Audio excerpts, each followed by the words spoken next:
ao Preveste UEA, eu sou o professor Ricardo Freitas, sou do sexo masculino, tenho 54 anos, sou branco, tenho cabelos pretos, olhos castanhos e estatura mediana. Hoje estou trajando calça jeans e camisa preta. Nossa sala de aula é um estúdio de TV. Na aula de hoje, nós vamos tratar do seguinte assunto, a globalização e desenvolvimento e pobreza, que é um assunto muito importante para o vestibular da UEA. A gente sabe que o mundo, apesar de ser um mundo global, é um mundo bastante excludente. Inicialmente, vamos falar de um índice muito importante, que são as faixas de DH, que é o Índice de Desenvolvimento Humano, que é uma classificação utilizada pelo Programa das Nações Unidas para o Desenvolvimento, ou PNUD, que agrupa os países com base em seu nível de desenvolvimento humano. Essas faixas ou categorias que divide o IDH são 4. Nós temos o IDH muito alto, que vai de 0,800 a 1.000, o IDH alto, que vai de 0 a 700 a 0,799, o IDH médio, que vai de 0,550 a 0,699, e o IDH baixo, que vai de 0 a 0,549. O IDH ele é calculado de acordo com 3 dimensões principais. A primeira dimensão é a longevidade, que é medida pela expectativa de vida ao nascer. A segunda dimensão é a educação, combinando a média de anos de estudo e os anos esperados de escolaridade para as crianças e adolescentes em geral. E a outra dimensão é a renda, que é medida pelo rendimento nacional bruto per capita. A gente observa que no caso do Brasil, o Brasil, dados de 2023, ele se encontra numa faixa de alto desenvolvimento humano, com IDH de 0,786. E a gente observa que houve um crescimento em relação a 2022, que passou de 0,760 para 0,786. Agora nós vamos observar uma pirâmide de concentração da riqueza. A gente observa que a base dessa pirâmide ela é muito larga. Cerca de 3 bilhões e 400 milhões tem 3% da renda mundial para sobreviver. Em contrapartida, no topo, a gente observa que cerca de 34 milhões tem 45% da renda aproximadamente da renda mundial. Ou seja, há uma disparidade de concentração de renda e isso reflete mesmo a desigualdade do mundo, uma desigualdade que é importante se combater para se ter melhor qualidade de vida para todos. Então a gente tem essa questão a ser resolvida no mundo. Agora nós vamos observar o ranqueamento de desenvolvimento humano de alguns países do mundo. Para fazer um comparativo em relação ao nosso IDH do Brasil com o restante. Primeiro vamos pegar uma faixa de IDH muito elevada, que são países como Noruega, Suíça e Irlanda. A Noruega, por exemplo, tem um IDH de mais de 0,900, e nós temos a faixa do Brasil, de IDH. A gente observa que a faixa do Brasil, a gente tem países da América Latina, a gente tem alguns países da Europa também, que é aquela faixa de 0,700, que é a faixa alta, E a gente tem também a faixa muito baixa, de DH muito baixo, que normalmente são alguns países asiáticos, mas principalmente países africanos. A gente observa que o Burundi, por exemplo, tem um IDH de 0,423, e o Níger tem um IDH de 0,377. São IDH baixíssimos que refletem realmente a disparidade mundial. Agora nós vamos resolver algumas questões para fazer uma revisão geral sobre essa temática de globalização, exclusão, pobreza, concentração de renda no mundo. A gente vai iniciar com uma questão da Fundação Getúlio Vargas de 2023, que começa assim: globalização é uma nova palavra para um processo que remonta, em última análise, à expansão da civilização europeia desde o final do século XV, ou seja, aquela questão das navegações e colonização, Muitos dos fenômenos apresentados para sugerir o advento de uma nova era constituem a reprodução sob nova roupagem de tendências antigas. Mesmo assim, as discussões sobre a globalização e mundialização da economia adquiriram, nas últimas décadas, uma importância estratégica. Aí vem a pergunta propriamente dita, Sobre o processo contemporâneo de mundialização da economia, assinale a afirmativa correta. Letra A. Os Estados nacionais, em consequência do predomínio das políticas neoliberais, estão sendo compelidos a aumentar a sua presença na economia.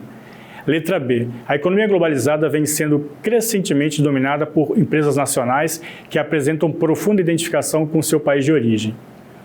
Letra C. A globalização produziu um sistema econômico fortemente integrado, de caráter supranacional, que tende a enfraquecer as fronteiras nacionais. Letra D. a mundialização da economia permitiu a formação de blocos econômicos regionais que conduziram a uma autonomia sem precedentes das economias nacionais. E letra E, as transações financeiras internacionais criaram mercados regionais diante dos quais a autonomia das políticas nacionais e dos bancos centrais tendem a desaparecer, né? Analisando, a gente observa, né, que, na verdade, a gente tem um processo realmente de concentração da renda e um processo de controle, né, de grupos, né, transnacionais da renda do mundo, né? Então, isso se reflete em uma economia global, né? Então, quem tem mais poder econômico termina fazendo com que a economia siga o rumo ditado por eles, né? A gente observa, assim, a resposta correta dessa questão é a letra C, né? A globalização produziu um sistema econômico fortemente integrado, de caráter supranacional, que tende a enfraquecer as fronteiras nacionais, né?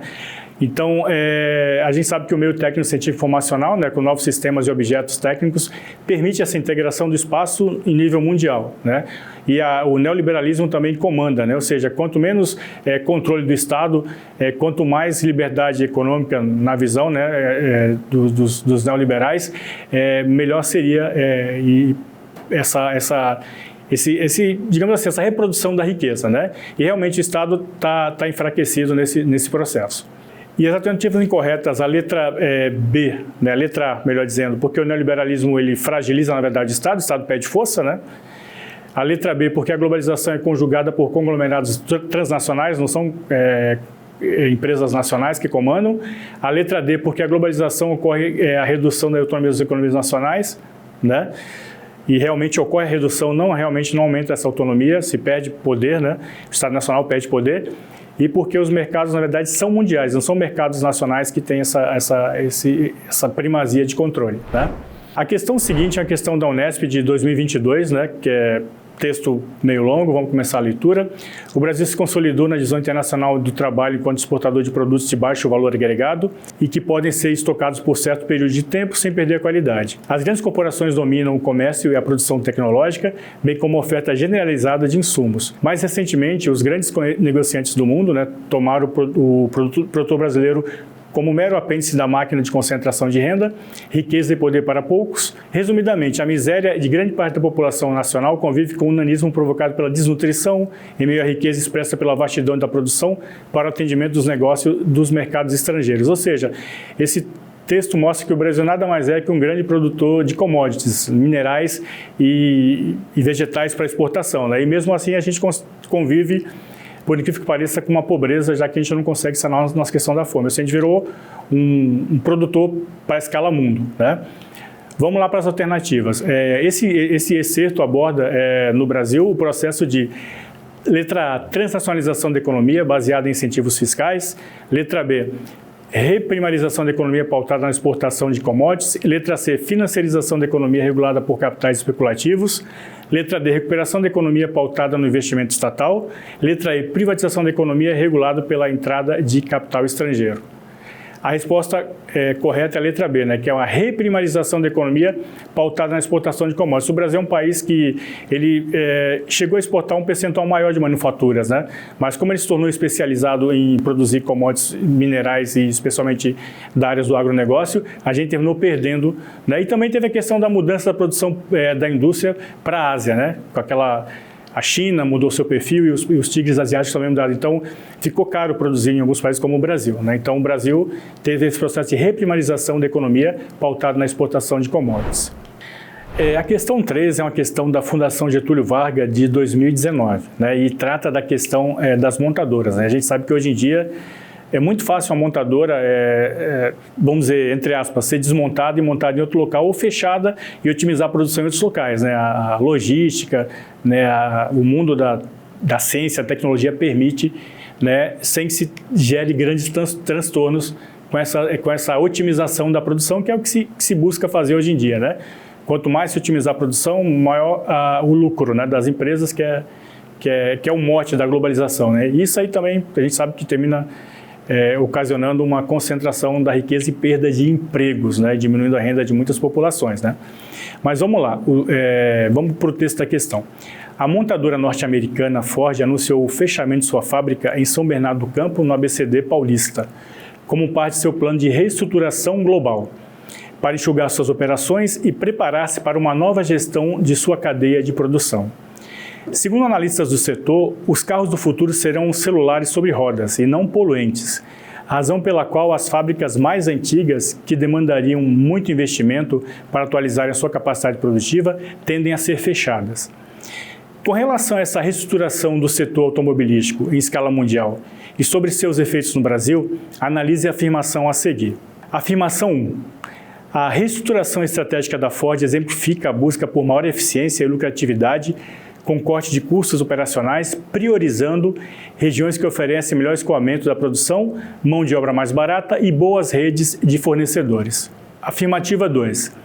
O fechamento de fábricas da Ford na França e no Brasil exemplifica a transformação global do modelo de produção de veículos, incentivada por mercados que exigem requisitos de sustentabilidade como carros elétricos e híbridos. Afirmativa 3. Os protestos contra o fechamento das fábricas da Ford mostram a dificuldade de sindicatos, gestores e Estado de controlar e regulamentar o impacto regional dos fluxos de capital e tecnologia da atual globalização.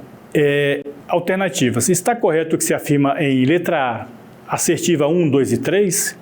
Letra B, assertiva 1 e 2 apenas? Letra C, assertiva 1 apenas?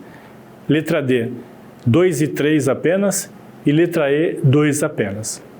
A resposta correta é a letra A. Na verdade, as três afirmativas, né, elas são corretas, né? Esse fechamento, na verdade, é busca de competitividade. A gente sabe que existe uma grande competição entre a indústria automobilística chinesa, com indústrias da Europa, indústrias dos Estados Unidos, né?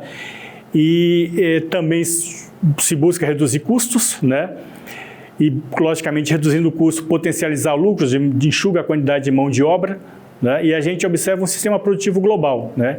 Em que as grandes corporações conseguem produzir as peças em vários locais, depois fazer a montagem, e também está muito mais fácil esse fluxo financeiro hoje em dia, né? Então, a gente sabe que as transnacionais elas sempre tiveram, pelo menos há 40 anos, essa capacidade, mas nos últimos 20 anos houve uma otimização desse processo, né?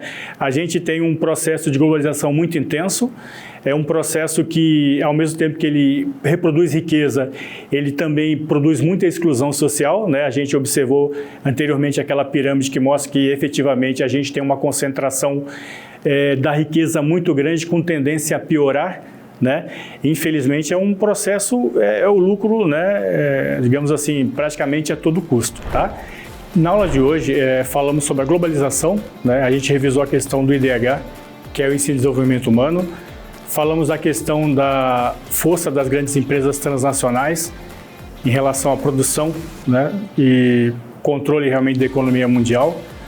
Falamos também da questão da concentração da riqueza, né, que é um fato inegável, né, que são assuntos importantes para o vestibular da UEA. Baixe o aplicativo do Preveste UEA e siga as redes sociais do Preveste UEA para não perder nenhuma novidade.